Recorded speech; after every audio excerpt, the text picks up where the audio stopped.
పొదుపు అని ప్రచారం చేసుకుంటున్న కూటమి నేతలు దుబారా చేస్తూ ఉన్నారని మండిపడ్డారు ఏపీ సిపిఐ రాష్ట్ర కార్యదర్శి ఈశ్వరయ్య.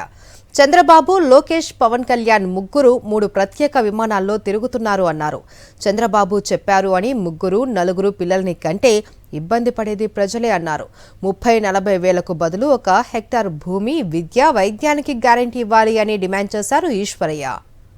ఆర్టీసీని ప్రైవేటు పరం చేయకుండా కార్మికులతో కలిసి పోరాటం చేస్తాము అంటున్న ఈశ్వరయ్యతో మా ప్రతినిధి సురేంద్ర ఫేస్ టు ఫేస్ చూద్దాం. రాష్ట్ర ప్రజలంతా పొదుపు మంత్రం పాటించాలని, దుబారాను తగ్గించుకోవాలంటూ కేబినెట్లో ఆంధ్రప్రదేశ్ ప్రభుత్వం నిర్ణయం చేసింది. కానీ ప్రభుత్వం మాత్రం ఎక్కడా కూడా దుబారాను తగ్గించని పరిస్థితి అయితే కనిపిస్తుంది. ముఖ్యమంత్రితో సహా చాలామంది స్పెషల్ ఫ్లైట్లో తిరుగుతున్న పరిస్థితి అయితే కనిపిస్తుంది. మనతో పాటు ఇది అంశంపై మాట్లాడడానికి సిపిఐ రాష్ట్ర కార్యదర్శి ఈశ్వరయ్య ఉన్నారు. ఆయనతో కూడా మాట్లాడుతుంది. సరే, ఎలా చూస్తారు ప్రభుత్వం చెప్పేదానికి ఇప్పుడు జరిగే భౌతిక పరిస్థితికి చాలా డిఫరెన్స్ కనిపిస్తుంది? చంద్రబాబు నాయుడు గారికి 23 నెలల తర్వాత జ్ఞానోదయం అయ్యి దట్టు నరేంద్ర మోడీ గారు హైదరాబాదులో పిలుపునిస్తే ఇక్కడ ఖర్చులు తగ్గించుకుందామని చెప్పేసి ఆయన పిలిపివ్వడం అంటే ఇది హాస్యాస్పదమైనటువంటి విషయం. రెండోది, ఈ 23 మాసాల కాలంలో పవన్ కళ్యాణ్ గారు ఒక ఫ్లైటు, చంద్రబాబు నాయుడు గారు ఒక ఫ్లైటు, లోకేష్ బాబు గారు ఒక ఫ్లైటు, అదేవిధంగా మొత్తం కాన్వాయిల మీద కాన్వాయిలు, ఎక్కడ కూడా ఖర్చులు తగ్గించుకున్నటువంటి పాపాన ఎక్కడా పోలేదు. ఖర్చులు తగ్గించుకోవడం ఏంటి?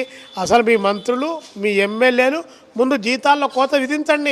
మళ్ళీ సైకిల్ వేసుకొని అదొక ప్రచారం, మేము మొత్తం అంతా డబ్బులన్నీ నిలబెడుతున్నాం అని చెప్పేసి ఇది పొదుపు మంత్రం కాదు, ఇది ప్రజలు మభ్యపెట్టేటువంటి కుతంత్రం. ఆంధ్రప్రదేశ్లో జనాభా తక్కువ ఉంది కాబట్టి జనాభాని పెంచాల్సిన బాధ్యత రాష్ట్ర ప్రజల మీద ఉంది. 3వ బిడ్డ కంటే 30,000, 4వ బిడ్డ కంటే 40,000 ఇస్తామంటూ బహిరంగంగానే ప్రకటిస్తున్న పరిస్థితి. ఏం చెప్తారు? 3వ బిడ్డ పుడితే 30,000, 4వ బిడ్డ పుడితే 40,000 మేము ఇస్తాం, మీరు డైఫర్లు కొనుక్కోండి అని చెప్పేటువంటిది తప్ప 3వ బిడ్డకు 4వ బిడ్డకు కన్నటువంటి వాళ్లకు 1 హెక్టార్ భూమిని వారికి ఇవ్వడంతో పాటు విద్య, వైద్య గ్యారెంటీ చేస్తామని చెప్పేసి ఏ ప్రభుత్వం పరిపాలనలోకి వచ్చినా కూడా మార్చడానికి వీలు లేకుండా అఫీషియల్ గెజెట్ రాజముద్ర వేసి చట్టం చేస్తే అప్పుడు పిల్లల కంటే ఎంతో కొంత వాళ్ళ భవిష్యత్తుకు భరోసా లేదు.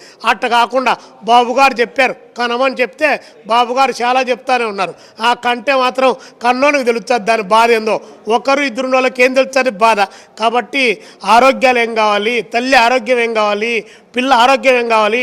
ఆర్టీసీ ఉద్యోగులు ఆందోళన చేస్తున్నారు, ప్రైవేట్ బస్సులు తీసుకురాకూడదు, ప్రైవేట్ వాళ్ళకి ఇవ్వకూడదని. కానీ మొత్తం ఆర్టీసీని ప్రైవేట్ పరం చేస్తామంటూ ఆ చైర్మన్ మాట్లాడుతున్న పరిస్థితి కనిపిస్తుంది. ఆర్టీసీని ప్రైవేటీకరణ చేయడానికి మేము వ్యతిరేకం. ఎందుకంటే ముసలి వాళ్ళకు కానీ, జర్నలిస్టులకు కానీ, చదువుకునేటువంటి పిల్లలకు కానీ, అదేవిధంగా వికలాంగులకు కానీ వీళ్ళందరికీ సర్వీస్ ఇచ్చేటువంటి సంస్థ ఏదైనా ఉందంటే అది ఆర్టీసీ.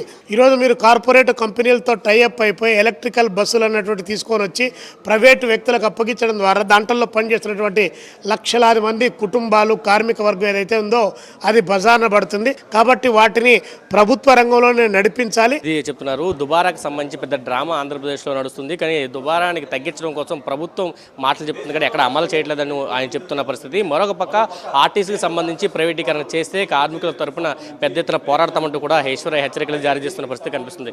కెమెరా పర్సన్ నరసింహతో కలిసి సురేంద్ర, సాక్షి టీవీ, విజయవాడ నుంచి.